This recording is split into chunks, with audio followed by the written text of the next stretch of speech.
আবু জাহেল তাদেরকে দেখার পর বলল, সুমাইয়া তুমি নাকি ঈমান আনছো, সুমাইয়া তুমি নাকি ঈমান আনছো এবং তোমার সন্তান আম্মারও নাকি ঈমান আনছে। সুমাইয়া ডাক দিয়া বললেন, হ্যাঁ আমিও ঈমান আনছি এবং আমার সন্তানও ঈমান আনছে। আবু জাহেল ডাক দিয়া বলে, সুমাইয়া তুমি ঈমান চারবা কিনা বলো, যদি তুমি ঈমান না চারো তাহলে তোমাকে কি ভয়ঙ্কর শাস্তি প্রদান করা হইবে। সুমাইয়া ডাক দিয়া বলেন, কখনোই সম্ভব নয়, আমরা এমন এক রবের প্রতি ঈমান আনয়ন করেছি, নিজের জীবন যদি বিলীন করে দিতে হয় তবে নিজের জীবন দিয়ে দিব, তোমো ঈমান ছাড়তে রাজি না। হযরত সুমাইয়া রাদিয়াল্লাহু আনহু এবং আম্মার তারা কোনোভাবেই ঈমান ছাড়তে রাজি নয়। এক পর্যায়ে আবু জাহেল বদমাশ দুইটা খুঁটি নিয়ে আসলো। দুইটা খুঁটি নিয়ে আসার পর সুমাইয়াকে একটি খুঁটির মধ্যে বাঁধলো, আরেকটি খুঁটির মধ্যে হযরত আম্মারকে বাঁধলো। দুই খুঁটির মধ্যে মা এবং সন্তানকে বাঁধার পর বলতে লাগলো, আম্মার রে ঈমান ছেড়ে দে, যদি ঈমান না ছাড়স তাহলে তোদেরকে ভয়ঙ্কর শাস্তি প্রদান করা হইবে। আম্মার রাদিয়াল্লাহু আনহু বলতে লাগলো, না আমরা ঈমান ছাড়বো না। আম্মার বলল, আমরা কখনোই ঈমান ছাড়বো না। আলহামদুলিল্লাহ আলহামদুলিল্লাহি নাহমাদুহু ওয়া নাস্তাঈনুহু ওয়া নাস্তাগফিরুহু ونعوذ بالله من شرور أنفسنا ومن سيئات أعمالنا من يهده الله فلا مضل له ومن يضلله فلا هادي له ونشهد أن لا إله إلا الله وحده لا شريك له ونشهد أن سيدنا ومولانا محمدا عبده ورسوله أما بعد فأعوذ بالله من الشيطان الرجيم بسم الله الرحمن الرحيم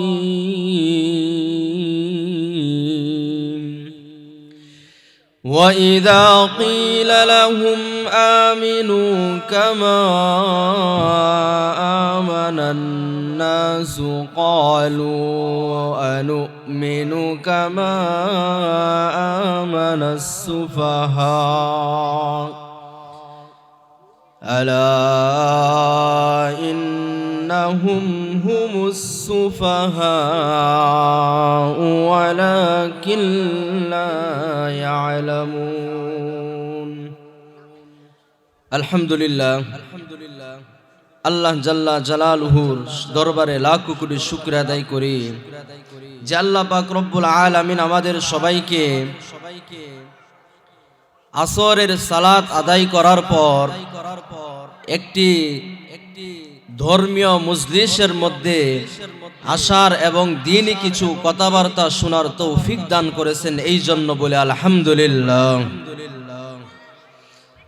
আংশিক তারাকান্দি ও সাদিরখারকান্দি যুব সমাজের উদ্যোগে চতুর্থ বার্ষিক ইসলামী মহাসম্মেলনের সভাপতি সাহেব, প্রধান মেহমান ও আমার সামনে উপস্থিত দূর দূরান্ত থেকে আগত ধর্ম প্রাণ প্রিয় মুসলমান ভাই ও বোনেরা, আমি আপনাদের সম্মুখে মহাগ্রন্থ আল কুরআন থেকে একখানা আয়াতে কারিমা তেলাওয়াত করেছি। উক্ত আয়াতের মধ্যে রব্বুল আলামিন বলেন,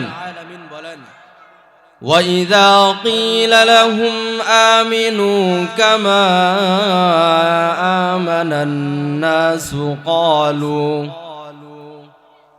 قالوا أنؤمن كما آمن السفهاء রব্বুল আলামিন কোরআনের মধ্যে বলেন ওয়াইদা কিলা লাহুম আমিনু তাদেরকে যখন বলা হয় কাফেরদেরকে যখন বলা হয় আমিনু তোমরা ঈমান আনো কামা আমানান নাস তখন তারা বলে আমরা কি তোমরা ঈমান আনয়ন করো যেমনি ভাবে ঈমান আনয়ন করেছে লোকেরা তখন কাফেররা বলে ক্বালু আনুমিনু আমরা কি ঈমান আনবো তাদের মতো যারা নির্বুত সাহাবায়ে কেরাম রাদিয়াল্লাহু আনহুকে কাফেররা নির্বুত বলল রব্বুল আলামিন কোরআনের মধ্যে বলেন ওয়া ইযা কিলা লাহুম রব্বুল আলামিন বলেন ওয়া ইযা কিলা লাহুম হে দুনিয়ার মুসলমানগণ আমিনু তোমরা ঈমান আনয়ন করো কামা আমানান নাস যেমনি ভাবে ঈমান আনয়ন করেছে লোকেরা এই আয়াতের মধ্যে লোক দ্বারা উদ্দেশ্য হলো সাহাবায়ে কেরাম রাদিয়াল্লাহু তাআলা আনহুর ঈমান কেমন পাওয়ারফুল ছিল সাহাবীদের ঈমান কত মজবুত ছিল আমরা কয়েকটি উদাহরণের মাধ্যমে বুঝতে পারবো আল্লাহর রাসূল সাল্লাল্লাহু আলাইহি ওয়াসাল্লামের একজন সাহাবী হযরত আম্মার রাদিয়াল্লাহু তাআলা আনহু রাসূলের সাহাবীর নাম কি হযরত আম্মার রাদিয়াল্লাহু তাআলা আনহু এর মায়ের নাম হলো হযরত সুমাইয়া রাদিয়াল্লাহু আনহা হযরত আম্মারও ঈমান আনছে এবং তার সাথে সাথে তার মা সুমাইয়াও ঈমান আনছে মা এবং সন্তান এক রাস্তা দিয়ে যাইতেছে যাওয়ার সময় আবু জাহেল তাদেরকে দেখে ফেলল আবু জাহেল তাদেরকে দেখার পর বলল সুমাইয়া তুমি নাকি ঈমান আনছো সুমাইয়া তুমি নাকি ঈমান আনছো এবং তোমার সন্তান আম্মারও নাকি ঈমান আনছে সুমাইয়া ডাক দিয়া বললেন হ্যাঁ আমিও ঈমান আনছি এবং আমার সন্তানও ঈমান আনছে আবু জাহেল ডাক দিয়া বলে সুমাইয়া তুমি ঈমান ছাড়বা কিনা বলো যদি তুমি ঈমান না ছাড়ো তাহলে তোমাকে কি ভয়ঙ্কর শাস্তি প্রদান করা হইবে সুমাইয়া ডাক দিয়া বলেন কখনোই সম্ভব নয় আমরা এমন এক রবের প্রতি ঈমান আনয়ন করেছি নিজের জীবন যদি বিলীন করে দিতে হয় তবে নিজের জীবন দিয়ে দিব তোমো ঈমান ছাড়তে রাজি না হযরত সুমাইয়া রাদিয়াল্লাহু আনহু এবং আম্মার তারা কোনোভাবেই ঈমান ছাড়তে রাজি নয় এক পর্যায়ে আবু জাহেল বদমাশ দুইটা খুঁটি নিয়ে আসলো দুইটা খুঁটি নিয়ে আসার পর সুমাইয়াকে একটি খুঁটির মধ্যে বাঁধলো আরেকটি খুঁটির মধ্যে হযরত আম্মারকে বাঁধলো দুই খুঁটির মধ্যে মা এবং সন্তানকে বাঁধার পর বলতে লাগলো আম্মার রে ঈমান ছেড়ে দে যদি ঈমান না ছাড়স তাহলে তোদেরকে ভয়ঙ্কর শাস্তি প্রদান করা হইবে আম্মার রাদিয়াল্লাহু আনহু বলতে লাগলো না আমরা ঈমান ছাড়বো না আম্মার বলল আমরা কখনোই ঈমান ছাড়বো না এক পর্যায়ে আবু জাহেল ডাক দিয়ে বলল আম্মার যদি তুই ঈমান না ছাড়স তাহলে তোর সামনে তোর মায়ের কাপড় খুলে উলঙ্গ করে ফেলবো বলে নাউজুবিল্লাহ হযরত আম্মার রাদিয়াল্লাহু তাআলা আনহু আবু জাহেল ডাক দিয়ে বলল আম্মার যদি তুই ঈমান না